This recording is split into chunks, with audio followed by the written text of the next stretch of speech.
Good morning. My name is David Martin, and I am the president of the Widget Development and Trading Company. I am pleased to be here today to talk to you about forming your widget. But before I do that, I want to take this opportunity to tell you a little bit about this project. The name of the project is the Sustainable Farming Institute. And with me today is Dr. William Evans. Bill, introduce yourself. Oh, it's great to be here, David. My name is Bill Evans, and I've been a plant and soil scientist for many years. I've transitioned now into a lot of food safety and farmer training activities. And we have a lot to share with you all today. Now, what I want to discuss first off is tell you about this project. It is sponsored by Time, who is directed by Dr. Cindy Ayers Elliott. It is also funded by the W.F. Kellogg Foundation. The program is divided into 4 segments. The first one is getting started. The second is protections, which we're going to discuss some today.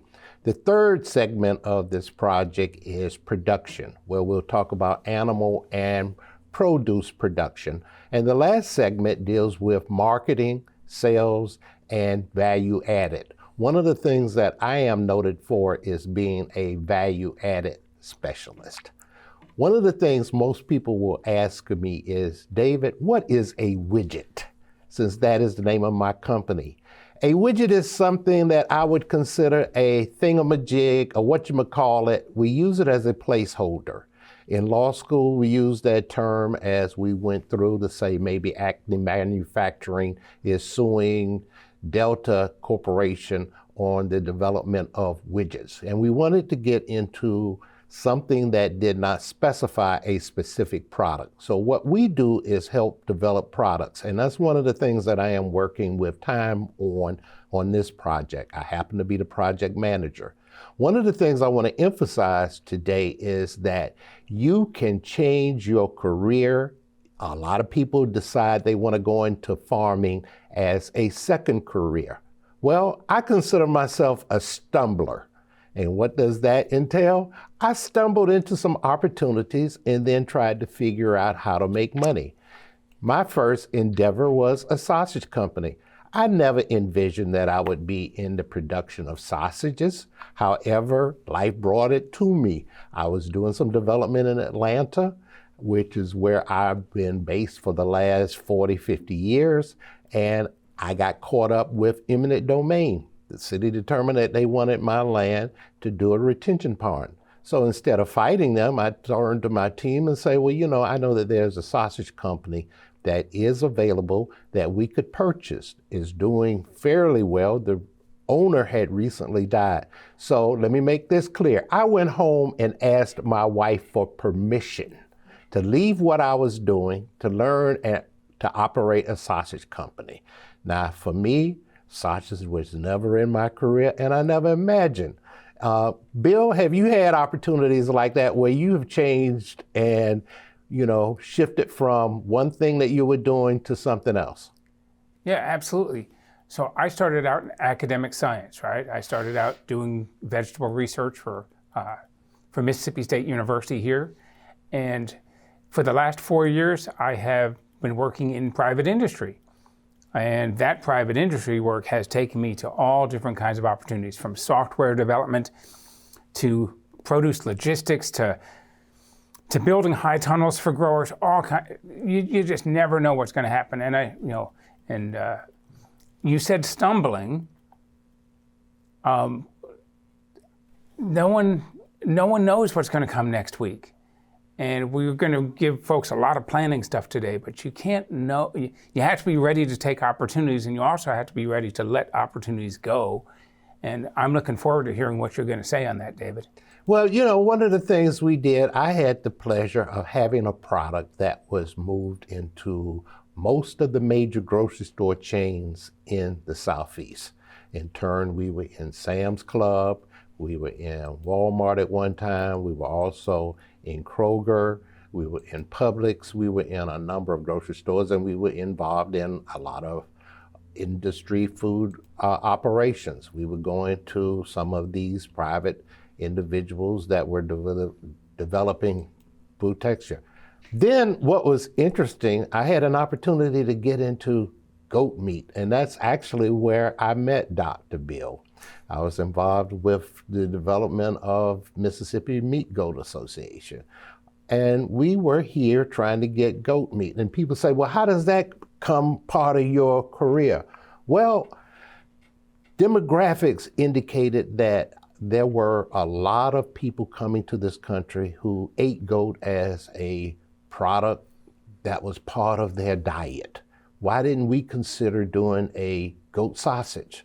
Never considered goat, never knew much about goat, but I did research and found that goat was the most widely eaten meat in the world. May not be the highest in volume, but just about every aspect of this continent eats goat. So I got into the production of goat meat, and that in turn gave us a lot of publicity, opportunities. We were featured in a number of magazines. Here's Flavors, where my wife and I are holding a platter of goat burgers. We call them goat burgers because we know people were a little concerned about eating goat. And then we developed a stew. We wanted people to understand that goat doesn't have to be eaten as curry, which most Americans do. They think curry is the only way you can eat goat. But in most countries, goat is eaten and thought of just like we do the pig. We eat it from the rooty to the tooty. And I had the pleasure and turn of getting involved in exporting possibilities through a company called Susta. These are just some of the things I wanted to talk about when I say I stumbled. We worked with Fort Valley. We had the goat meat in number of stores, as I mentioned, but in turn, what I want to talk about now is forming your widget. But before I do, I'm going to turn to Bill and say, Bill, what do you think about the aspect when people ask you possibly about goats? Are they good? Are they profitable? What do you think? Well, they can be profitable, obviously. The goat industry is actually growing in this country right now. It has been for several years as the ethnicity and the openness of our various food systems. I've eaten goat now in Mississippi, obviously. I've eaten goat in nice restaurants in Chicago. And there's all kinds of possibilities. And what you've done is you created a value-added product. And we'll talk about that in the fourth segment of the training for the project here. But for the audience members here that have never eaten goat, go try it. It's really quite tasty, and it's actually pretty affordable. Okay. Now, today I want to talk to you about forming your widget. What is your widget? All right, we want you to consider how do you structure your business. As an attorney, most people would think that the first thing that I would talk about would be legal structure, but that's not where I think is the most important. The most important thing is your tax structure, because what you got to consider is not how much money you make, but it's how much money you keep. So your tax structure may determine what is the best way. There are a lot of benefits to farmers. You may need to really consider the legal options, which would be based on the tax options. I would suggest you find a CPA who is very, very in tune to what the write-offs and deductions are on your taxes. You may be an LLC or you may be a sub-S corporation. A lot of those has benefits. One of the first things you want is some liability protection, which is afforded by both the LLC and a sub-S corporation. You want to look at how that fits. See, what happens is if you determine what your tax structure is, an attorney can mold the legal structure around what you deem to be in your best interest. You've got to understand, you've got to market. If you don't market, it's as if your business is closed.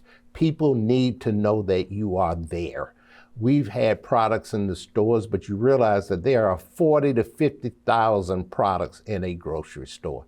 And if you don't specify and have your hook to in turn bring people to your product, they'll miss it. There was a movie I saw, Field of Dreams, where he talked about, if you build it, they will come. Well, we've added a little more to that. If you build it, they will come only if you stand on the rooftop and shout, it's over here, it's over here, it's over here. So you have those requirements. There's some additional requirements. If you want to form an LLC or you want to do a sub-S corporation, you have to contact the Secretary of State and go through the process of forming that entity. Then you have to determine, and you can still also be a sole proprietor, but you need to move forward and get a separate identification number, which would be the SS4. You would get a separate Social Security number, or a Fed ID number as it is called. It is the employee identification number. You need to move forward with that. That in turn gets you started, that gets your business set up, and then you can move forward. To do some other things, you need to form a DUNS and go ahead and create a DUNS presence. Dun & Bradstreet, it is the equivalent of somebody checking your Social Security number to determine what your credit is. So your business credit is based on your DUNS number, and that is very, very significant, because if you want to do anything on the federal level, get any assistance from the federal government, you have to have a DUNS number. And in turn, I want you to understand, once you form your corporation, you're going to get a lot of letters from people that'll tell you, we'll help you get your DUNS number for $500. Folks, DUNS is free. All it takes is a few minutes of your time, and you can fill out the paperwork, get it started, and you don't have to pay the $500. You get that started. The next step would be to form and go to and register with SAM.gov, which is the System for Award Management. This is also a free service. It just takes a few minutes of your time to fill out the appropriate paperwork that allows you to become a subscriber of governmental assistance. There are a number of programs, the Value-Added Producer Grant, which I'll hit on just very briefly, but as Bill mentioned, that's more in our next segment. So those are some things that I want you to do and think about. Now, one of the things I want to include and talk about, but I'm going to ask Bill, and it may be more in the next portion of this program, to talk about safety certifications, insurance, which are part of the things that need to be covered when you're talking about food safety, because that is important. And people ask me, why is it so important?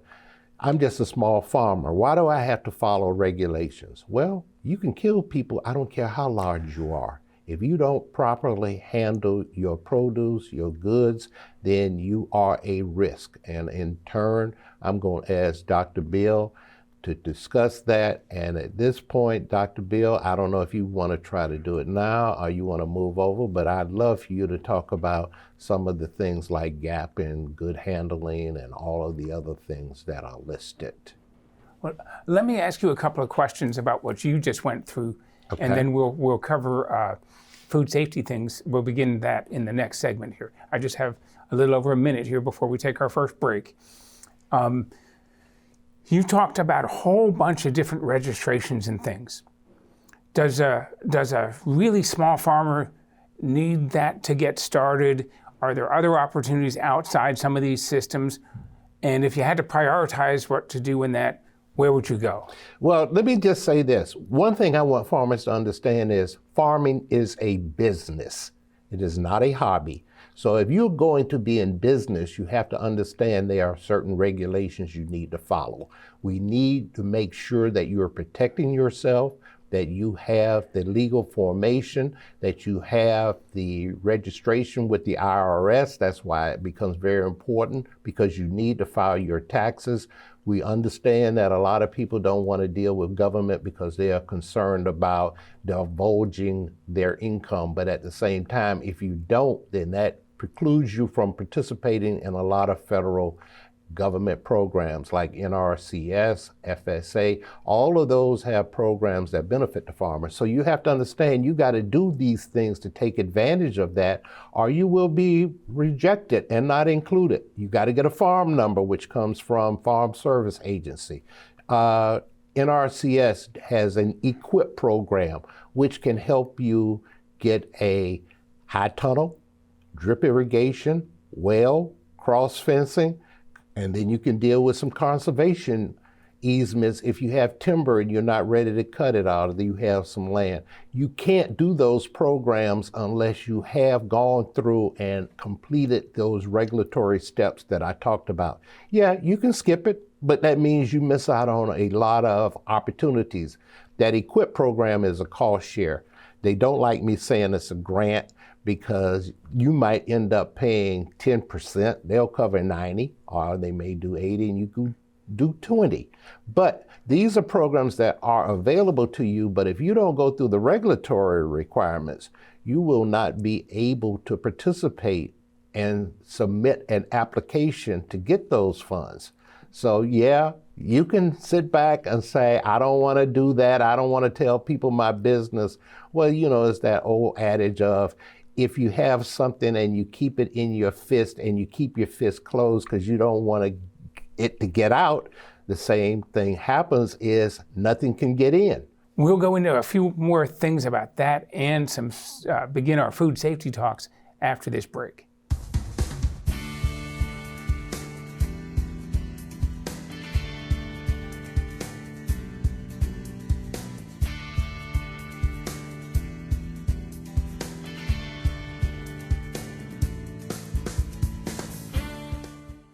All right, and we're back, and I thank you for joining us again today. I'm here with David Martin, who is a project manager for our Sustainable Farming Institute project.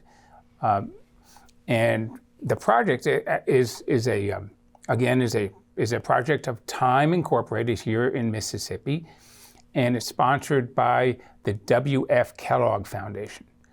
We've been talking a lot about how to get a small business, how to turn your farm into a small business and really think about the farm as a business as opposed to just a hobby. And with that, we're covering risks today. And the two big risks we have are business risk that we're talking about today, and I'm going to talk a lot about food safety risk today.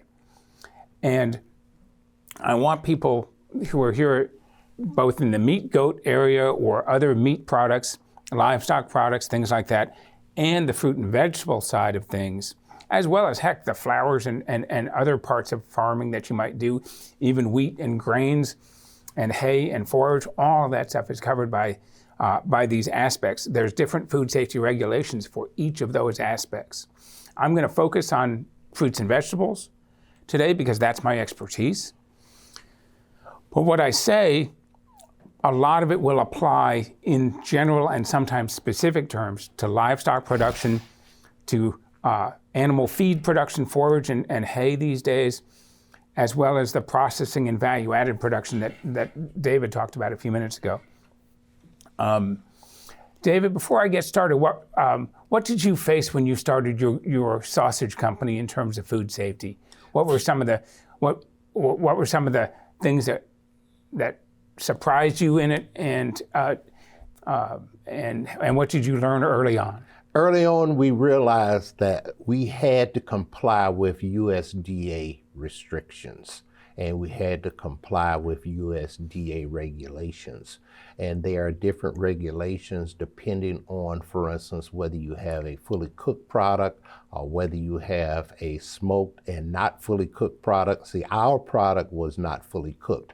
Thereby, we did not have all of the regulations that are in place for ready to eat or fully cooked. And the company that we had, we determined we did not want to encourage or get involved in the different regulations, because there were more regulations for fully cooked, because you want to make sure you kill all the pathogens, because you have to understand that people open up the package and they're going to eat it. Whereas with ours, you had to bring it up to an internal temperature of maybe 165 degrees, which was designed to kill all the pathogens. That was one of the things. And just knowing that they get involved in approving labels, getting to ensure that your package is safety, understanding that your weights and what the net weight of the product is, and they have those regulations that you had to adhere to. So it's a heavily regulated business. Absolutely. All of this is regulated, but it's all regulated based on the fact that when we're making food for people or growing food for people or animals, it's actually, I tell people it's a privilege these days. It's a privilege to be able to provide vegetables for somebody's child or somebody's grandparent or a school system or the community that we live in. It's a privilege to be able to send sausage from a plant in Georgia all over to a dozen states or more, and know that that's going to be part of people's meals every day. So with that privilege comes responsibility. And that responsibility, if we honor that responsibility, we actually reduce our personal risk and our business risk. And what I tell people about food safety is, as you begin to impart food safety into your farm plans, you actually become a better farmer, because it makes you think systematically about things. Just as David was saying in his business stuff, to get all those certifications or all of those registrations done, the federal employee ID number, the DUNS number, and all of those, it makes you a better farmer because you start to think about things in a broader way. And you're actually, it costs money to set this stuff up, but it makes you money in the long run. I want to say that as I go into this, some details here in a few minutes, most of my examples are going to be here from Mississippi because that's where I am. Most of them apply to the nation, but you should check with your local extension service, and your local Department of Agriculture, USDA, U.S. Department of Agriculture, for clarity and to make sure that you're complying with what is, because there are local regulations on top of the state regulations. So I've been doing this for a while. I've taught modules for the Food Safety Modernization Act, which came into effect in the teens, in the late 2000 teens, and is regulated by FDA. And FDA is the Food and Drug Administration. So the Food and Drug Administration now administers food safety on the farm for animals and plant-based agriculture. I was a trained auditor for USDA for their Group GAP program and audited farms for Group GAP. GAP is Good Agricultural Practices, and that's the food safety program of the USDA, and it mirrors the food safety programs from the International Standards Organization, which is a worldwide program that issues manufacturing and industrial safety programs, and they have a separate section for food safety, and GAP is the USDA version of that. I've also been an inspector for Certified Naturally Grown, which is a non-USDA program for organic farming, but has nothing really to do with food safety. What it has to do with is food integrity, meaning the food is grown to the specifications of that certifying agency, like the National Organic Program, which is a USDA program for organic farming, but it's not a food safety program. What I'm talking about here is separate than food safety.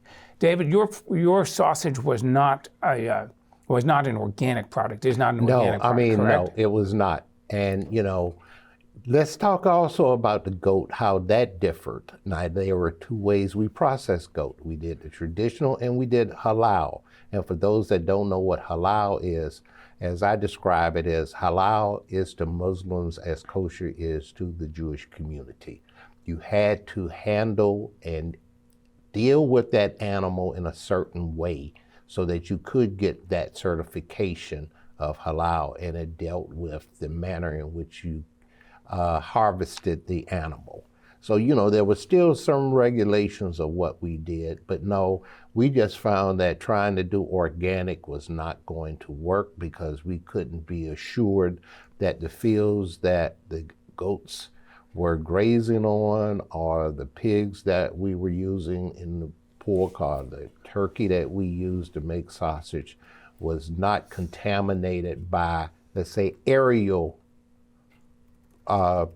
reduction of weeds and pesticides, and stuff. So no, we did not do any kind of organic. Yeah. And as you did your project, you had to go right into because you were doing meat processing, you had to be compliant with everything right from the get-go. The first time you sold to a retailer, you had to be compliant with everything. With the GAP and the vegetables, we have farmers that are selling at farmers markets or selling at roadside stands in relatively small volumes, and they don't necessarily have to be completely compliant with everything to start. But if they want to sell into a retail operation, or they want to honor, like if they want to sell vegetables into a chain restaurant or something like that, then they do have to comply. It's going to be very important that the vegetable growers and fruit growers, that they begin this process, but they don't necessarily have to complete it, unlike what you did right off the bat before they go in the market. But let me just say this. One of the things that a lot of folks have asked me is, as you say, Dave, I'm a small farmer. I only sell a limited amount. I do it at a road stand. I do it at a farmer's market. As I mentioned before, you can be small, but you can do and handle your vegetables improperly, where there are risks that people will get sick and people may die from the manner in which you sold or handled your vegetables. So you don't have to be big to have issues of listeria, salmonella. All of those things can occur regardless of your size. And you will see that a lot of farmers markets are beginning to require that you show some kind of safety program.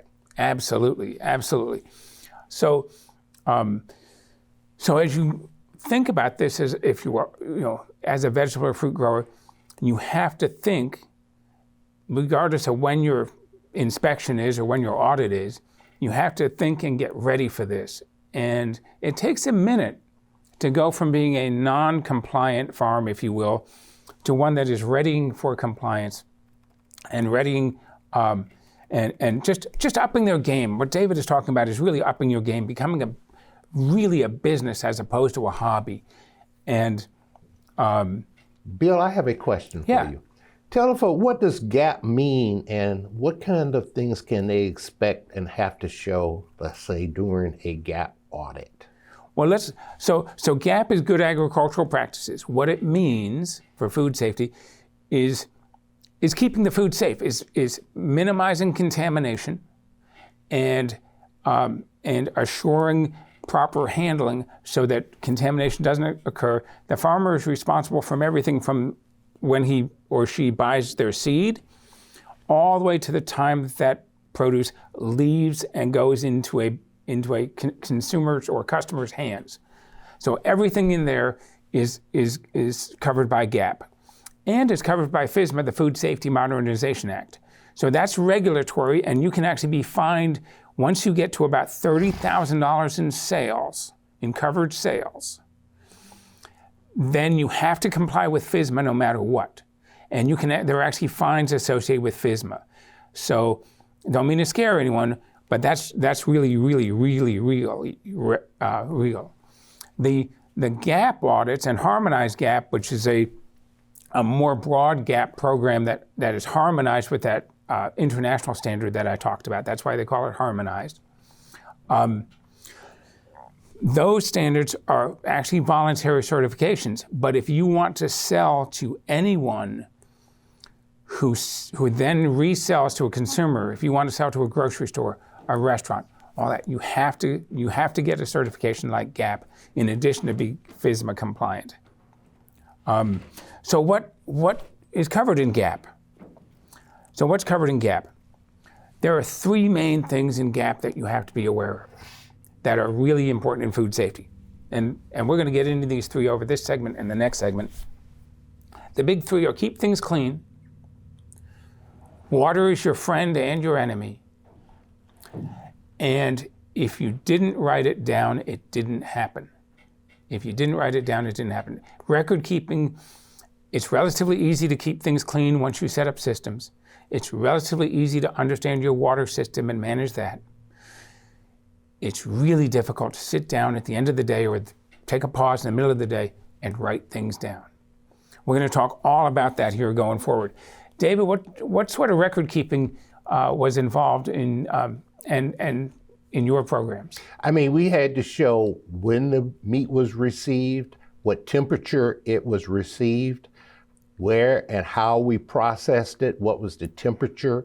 We also had to show the temperature to ensure that it was smoked to a certain level. We had to have records so that we can determine what days, what products were developed, what days products were packaged, what days products were shipped. We had to keep lot control numbers, so in the event of a recall, we could establish where those products went. You know, it's interesting, like I've talked to a lot of people about GAP. One of the things, though, I want to switch over to that side again, Bill, in that you understand that you have to create your SOP, which is standard operating procedures. So you develop a lot of your procedures as to what you're going to do. You have to understand that the auditor is going to come out and see if you are adhering to your audit procedures. One of the things I've heard that a lot of people say, well, we're going to have no jewelry allowed on the farm. Well, the auditor may come out wearing jewelry to see if you're going to tell him he has to take it off. If you don't ask him, then he realizes you're not following your own procedures. So that becomes a ding in your review. I've actually seen things like that where the auditor sets up little trickeries, and it's really important. It's not that complicated. There are 185 different parts to the harmonized GAP standard, but most of them overlap. You are very right. We're going to talk in a few minutes about the food safety plan, which is required. That's the base document that you have. And then the SOPs that go on top of that. We're going to talk all about that here in just a few minutes. But we're almost ready to take another one of our breaks. I want to cover water. I want to cover those records. I want to cover personnel, and I want to cover cleanliness and sanitation when we get back here in just a few minutes.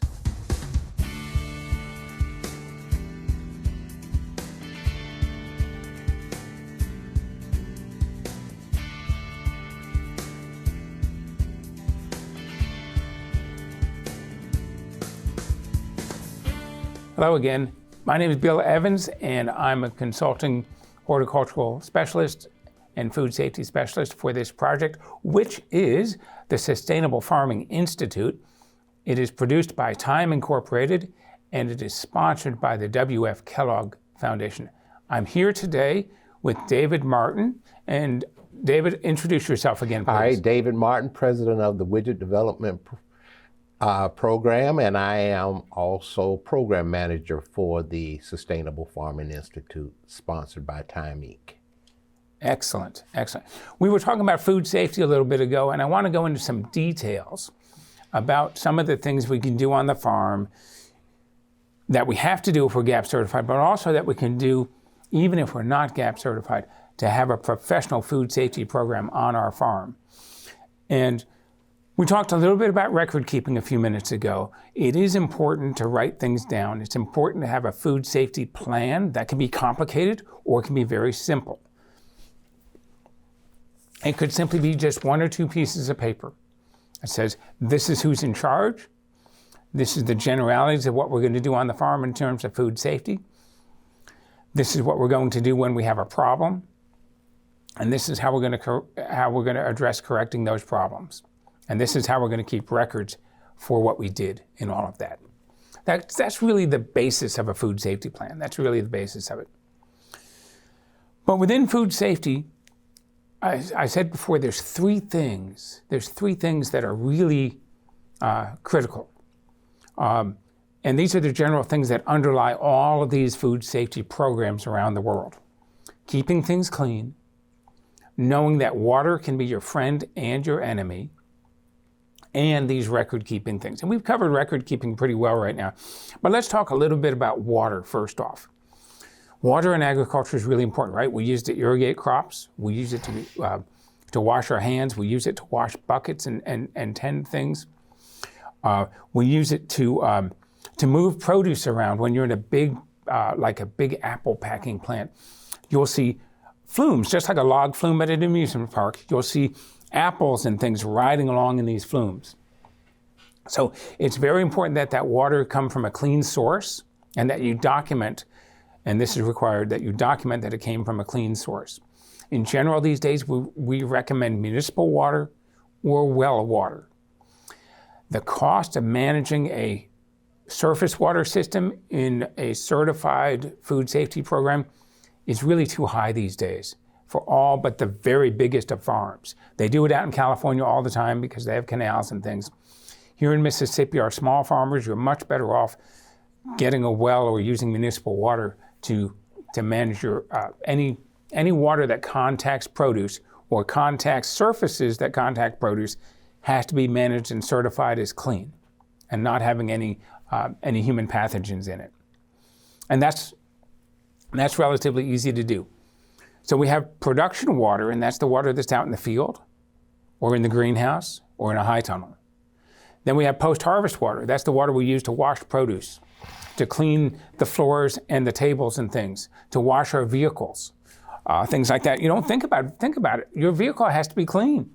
Your vehicle, if you're going to take containers of produce and put them on a trailer, that trailer can't have, dirt and debris all over it because that's going to contaminate your produce. So you have to be careful of all of that. So, and that gets me to the cleaning part. You got to keep things clean. First off, your people got to be clean.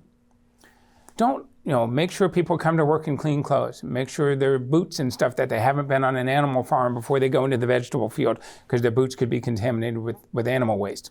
You wouldn't want that, right? You wouldn't want that on your produce. Make sure that their tools that you give them to use for the day are clean. If they use gloves on the farm, make sure you have a glove use policy. That sounds strange, doesn't it? Glove use policy. Well, David, I'm sure that you had lots of gloves in the packing plant that you had. We did. You use gloves to try to protect, but also, involved as I have been in this whole farming generation and learning that farming is a business and learning a little bit more about GAP, I started getting questions that were raised. Which is better, overhead water or drip irrigation? And we've come to realize that drip irrigation may be a better manner to water your crops than overhead, because overhead you're putting, which could be contaminated water on the leaves of your plants, whereas the drip irrigation, you're just dealing with the roots, and the roots have a manner in which they can kind of purge and clean that water out. But I'm glad you mentioned about the human aspect. I have heard of situations where people on the farm smoke. Well, they smoke. Saliva is put on the tip of the cigarette, and they throw the cigarette on the ground. Water, in turn, comes from rain or from water, and it washes that saliva onto a potential fruit. So, you get a lot of ways in which water, as you say, can be your friend or your enemy. Simple things about having, bathrooms and toiletries and hand washing stations are very, very important, because you have employees that decide, well, it won't hurt if I just urinate right here on the end of the field. Well, what happens is, if it rains, then the rain spreads that urine that might be contaminated onto your crops. Yeah, you definitely don't want people using the field as a restroom anymore. That can't happen anymore. There are requirements now for either portable toilets in the field or reasonably close access to sanitary facilities, including hand washing facilities, because the toilet's no good in terms of it reduces risk, but you have to nearly eliminate the risk by having a proper hand washing station, which includes clean water, soap, and disposable towels, and a covered trash can if it's outside for those towels to go into so they don't blow into the field. Does the water have to be warm? No, the water doesn't have to be warm. The water temperature, it's all going to be 98.6 in just a couple seconds when you start running your hands under it. 20 seconds of hand washing is the magic number. It's not that hard. If you allow employees to use your restroom in your house or something like that, or in a shed or a shop that you have, you do, if you're when you get certified, you do have to keep a restroom cleaning log, and you have to establish a policy about how often the restroom is cleaned and serviced and all of that. Just like you see in a restaurant, when you go into a restaurant restroom and you look on the back of the door of the restroom on your way out, and there's that cleaning log that's on the door. You'd have a similar thing on your farm for that. That is really important and valuable, David, to talk about the restroom stuff, because that's a major risk of contamination in a produce situation. So you have hands and you have clothing and you have shoes. People are sick, people get sick. If they just have a cold or something, that's a reasonable risk. But if they have a stomach bug and any intestinal distress, they don't need to be working. Send them home until they're certified not to have that illness anymore. Anything that could be a food safety type of risk. Generally, the colds and flus are not food safety risks, but anything related to eating and digestion, those are food safety risks. We have to be careful of that. What about other surfaces? Cleaning your tools, making sure animals don't get in the field. They go, birds fly over the field all the time.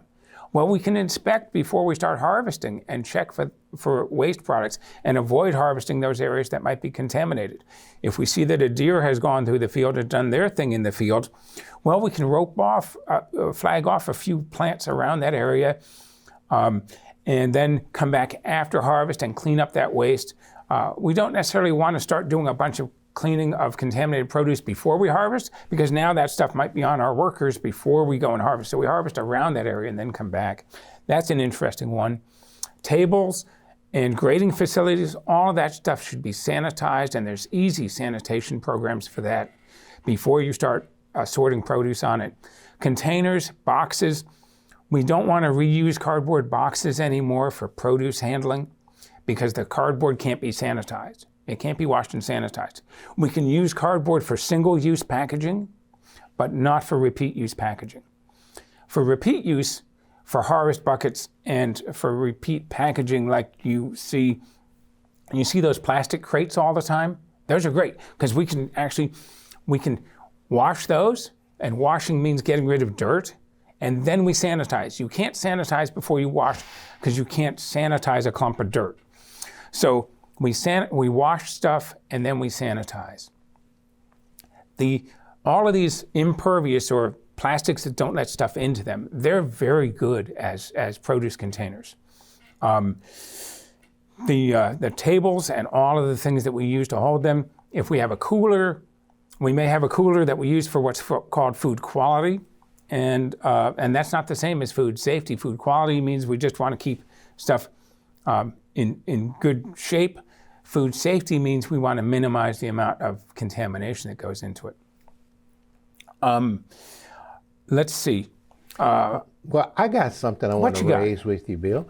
All right, one of the things that you talked about earlier was the record keeping. One of the things that I know is important in GAP and getting products is traceability, which means you have to determine where that product came from on your farm, who picked it. So what we advise folk is section off your farm and in turn know who is the employee that handled the crops from that farm. So if you found out, as you mentioned, that employee A was sick that day, you know he only picked in section A. So if there are issues about contamination in that section, well, you can have those products separated from the others. So if you find that there is contamination, it's just in that particular section, those crops from those particular produce that day, and not have to destroy the entire. Because if you mix that batch from section A with the sick employee in with all your other produce, then the entire yield that you got that day could be contaminated. Absolutely. You talked about something earlier called lots, and that's kind of what you're talking about now. Lots are individual documentable groups of product.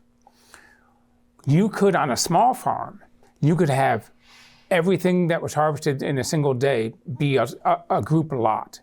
And that way, if there's a problem and you have to recall that lot, you lose 1 day of product. As you get bigger, you need to partition, like David is saying, partition these lots into relatively small, but not too small, and distinguish units.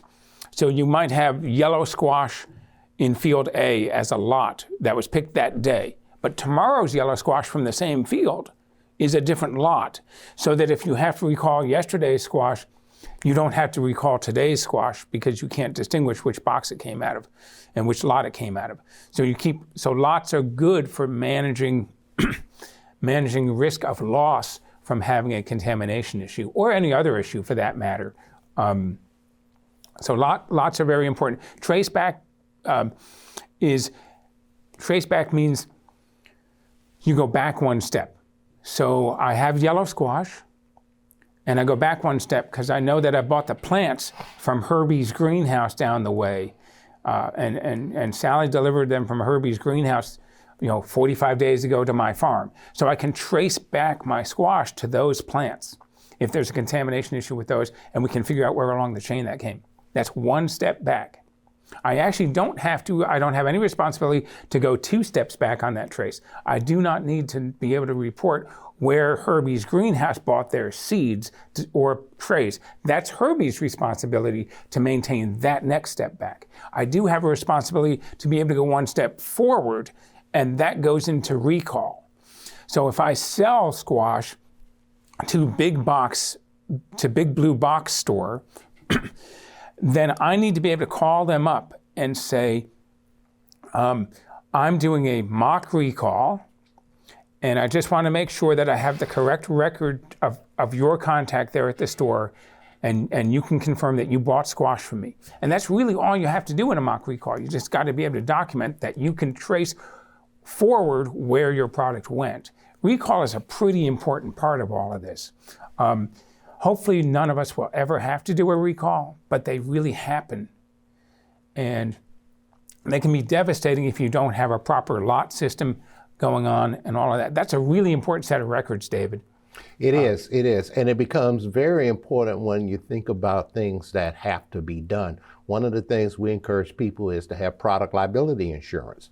So if there is a recall, somebody gets sick, well, you have product liability insurance that can protect you so that you don't lose your assets as you cover those losses. So those are some of the things that are important. As I re-emphasize, farming is a business, and we need to act accordingly.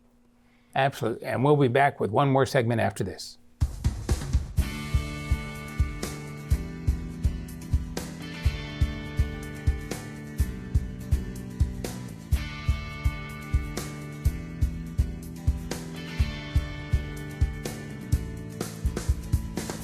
We're glad to have you back. My name is David Martin. I'm the president of the Widget Development and Trading Company. I am acting as the program manager for the Farming Sustainable Institutes, which are sponsored by Time Inc. and is funded by the W.F. Kellogg Foundation. I'm joined today by my good friend and farm specialist, Dr. Bill Evans. And in turn, we're going to get started. As we left the last segment, Bill, we were talking, and I was talking about product liability insurance because you mentioned about recalls. And just showing that the importance of product liability insurance, going back to what I discussed earlier about creating a circle around you as, a wall of protection to protect your farming enterprise from your personal enterprise. There's another form of insurance I want to talk about just briefly, and then I'm going to bring you back in to talk some more about the products. It's general liability insurance. I want you to understand, as a farmer, if anybody comes on your farm and gets hurt, even as a trespasser, you may become legally liable. And especially if they're kids. I don't care if you put up signs, kids may not be held to the same standard because they may not be able to read. You need to be very, very cautious of where people go on your farm. And this is something you could talk about, Bill, is as you mentioned earlier, when people come from the outside and come on your farm, they may bring contaminants on their shoes. Maybe you could explain that to people, how that happens and why that's necessary for protection. Well, anytime we travel onto a farm, we run the risk of bringing contamination. There could be contamination from an animal farm nearby. It could be that you walked your dog and had made a mistake in your steps. It could be that you were on an industrial site and now you're bringing on chemical contamination. We don't know. There's all kinds of reasons, and there's all kinds of liabilities on the farm, as you say. Trespassing is yet another one we have to think about. Yeah, see, all of those things get to be very important. Now, there's another form of insurance. There's crop insurance. You need to talk to your insurance agent. You also need to talk to FSA, who handles NAP, which are products that can be covered. And then you have whole farm revenue insurance, which can protect your crops. You also have some disaster protection. I know in Mississippi, you've been hit by a lot of extremely cold weather. You've been hit by a lot of flooding. You've also been hit by tornadoes. All of those things may damage crops. You may be able to get coverage for those items. So you need to talk to the representative from USDA to see what kind of coverages they have. The Risk Management Agency will offer various crop insurances which could be beneficial to you in turn. But Bill, I want you to really tell these folks how important it is for them to maintain that food safety. Yeah, well, it's very important, and your insurance company may want to see some of that. FSA, which is the Farm Service Agency, which administers a lot of the insurance products and the loan products for USDA, they need to know this stuff. RMA, which is what you said, the Risk Management Agency, another USDA agency, they have an interest in this. One of the great ways that we can reduce risk and show the insurance companies that we're committed is with worker training and employee training, staff training, and getting ourselves trained. What you're doing here today and learning from this seminar and contacting your state extension services, whether it be Alcorn or Mississippi State here in Mississippi, or whatever it is in the state that you're listening to us in, those are very important things. It's very important that you train workers in food safety. It's very important that you train them in your policies. It's very important that you have what we call two-deep leadership on duplicate leadership on your food safety team. You can't just have one person who's responsible for it, because if they're sick or otherwise not on the farm, they need to be covered by their position needs to be covered by someone else. It's also important on the farm that everyone who has responsibility for food safety has authority for food safety. Even the lowest person on your payroll, and I don't mean that pejoratively at all, but the lowest paid person on your payroll, they have to have the authority to be able to say to someone, I'm sorry, I just saw you scratch your face with those gloves, go change your gloves and go wash your hands and change your gloves, without getting in trouble, even if they're telling the boss that. It's really important that everyone be thought of as a complete unit and team on this. David, what do you see on liability and the crop insurance things? The crop insurance has gotten really interesting these days, because there's a lot more programs now for small farmers and for specialty crop growers, the vegetables, fruits, and flowers. Well, can you talk about some of that a little bit? You know, one of the things, and I'm go back to what I mentioned before, a lot of these programs require that you provide records. And the problem we have with a lot of small farmers, and especially minority farmers, is that they don't want to disclose their financial position. And it might be because they have not filed income taxes, because one of the things that will be required is for you to show maybe your last 3 years of records, your last 3 years showing your production records, which thereby a lot of farmers take the position, I don't want Big Brother in my business. Well, Big Brother's got to be in your business, because they have to determine what your yield was so that they can determine how much coverage you are entitled to to see, for instance, how much crop you lost and what kind of benefits you can get. See, so it becomes a catch-22. I don't want them to know my business, but they got to know your business to protect your business. So we see that quite a lot with small farmers, in that they don't want to deal with the record-keeping aspect of it. They don't like the idea that somebody's intruding and looking at their business and financial records, because generally they don't have any. What we're finding now is that people are having to go to computerized record keeping to utilize and maintain those records, because that little black book is not working. Because in turn, if you lose a sheet out of it, then you've lost those records. But at least if you use computer records, you can go back and put them in the cloud and maintain them for use in the future. So that's what I'm seeing right now. Yeah, the programs have gotten a little more complicated, but that's where we are in this, that I go back to that whole aspect that I've raised before. Farming is a business. It's interesting. I just read something the other day that FSA, the Farm Service Agency that administers a lot of loans, they have loans for smaller farmers, and they just reduced the size of the application package was 29 pages. I think they've got it down to 12 now. And actually, 12 still sounds like a lot, but it's a lot simpler than it used to be. Am I right, David, that there's lots of help on all of this stuff, that if a grower's feeling overwhelmed by the record keeping and stuff, that they can go and seek help and find resources to help them? They can find resources to help. For one, they need to go to the agency themselves. A lot of the FSA representatives will help you, because if they can get you straight on the front end, it makes their workload a lot easier. So they can sit down and kind of go over their programs, let you know what they will need. A lot of their packages and applications are online so that you can fill them out.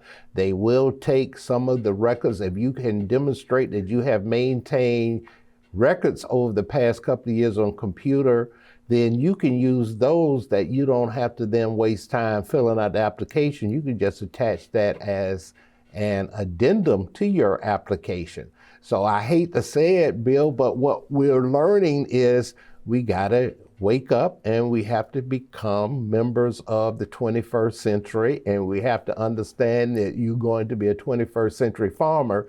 You gotta understand how to use the computer. You have to learn how to use things like Excel, have to learn to use things like QuickBooks, because those are vital to being able to keep good records. Yep, absolutely. And it doesn't mean that every farmer needs to be able to do every single task on the farm, but they need to have someone in their group that can complete all of these tasks. I say that all the time. Most farms need 3 people. Sometimes those 3 people are in one body, and sometimes they're not. But you need someone that can grow stuff, you need someone that can market and sell stuff, and you need someone that's going to do all the back office stuff that we're talking about here with the insurance and the employee compliance, making sure that the inventory of supplies on the farm is right, that the tractors don't run out of gas, and the whole 9 yards. It sounds more complicated than it really is. But all of this makes a farmer a better farmer, doesn't it? Yeah, and actually, a lot of it is just good common sense. When you look at building a sustainable business, which is something that I talk about a lot, is that farmers have to understand you might need a business plan. You can go to your local Small Business Development Center, which is a part of most universities, Mississippi State, Alcorn, all of them have small business development centers that can help you develop a business plan. It doesn't have to be stagnant. It's a fluid document. It changes as your circumstances changes. You need to understand something about the market. What's going on? The thing that I have found in most cases, people decide that they're going to grow what they want.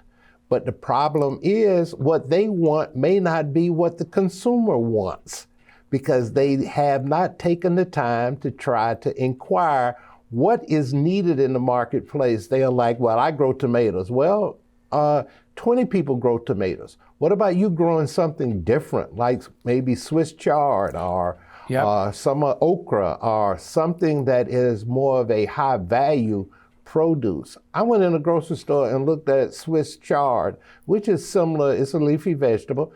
4 leaves were selling somewhere like $4. But most people don't know much about it because they want to grow cucumbers, they want to grow tomatoes. Well, everybody's growing cucumbers and tomatoes. You need to find a niche and you need to find a product that is unique and is a high value product so that you can become profitable. Absolutely. And some people can be commodity growers with large scale and small margins. Others can be niche growers with high margins and small volumes, like the Swiss chard that you said. Dr. Cindy Ayers, who's involved as one of the leads on this project, she is famous for her Swiss chard. And she grows almost a 1/4 acre of Swiss chard every year and sells all of it fresh at farmers markets. Every single stitch gets sold at farmers markets. She sells it with white stems and pink stems and yellow stems. David, we've got about a minute before we have to wrap up and say goodbye to everybody. What else do you want to share about liability and risk management and business formation before we go? Well, the main thing is I just want people to do something. Don't sit back and say, I'll do it tomorrow. Time runs very quickly and circumstances change. You need to move on, getting yourself established, understanding that it might cost you some money to bring in a CPA or bring in an attorney to help you form your business, bring in somebody. You need to create a team. That's the whole basis of operating. You need a team. Everybody, as you mentioned, Bill, earlier, the number of people, whether they're all in one, you got to have a team. You can't be successful without a team, so you need to work on that. The other things that are critical to your business is understanding the market that you're trying to compete. Realize that competitors are going to come. Understanding things like use of high tunnels, that extends your season, and you can start earlier and start at the very cold weather because you have the opportunity to protect your produce. Or you can extend your season into cold weather at the end of the season, and you have produce that's available when no one else does. I don't know if anything else I can tell them other than the fact that you need to get started now. Absolutely. There's more than 50,000 products in the average grocery store. Every single one of those products is an agricultural commodity. There's room for everybody in this business. There's room for success. There's room for new things. We've had a great time. I've enjoyed my time with you today, I have David. too. And again, and we want to thank the Kellogg Foundation, WF Kellogg Foundation, for funding this project. I've enjoyed working with all of the principals. I've enjoyed working with Time Inc., which is headed by Dr. Cindy Ayers Elliott, who is also the owner of Footprint Farms. It's just been a very, very fun time, and I've learned a lot. And that's one of the things about participating in programs is I learn a lot, so a lot of the things that I've learned. Absolutely. Thank you all very much, and we'll see you again soon.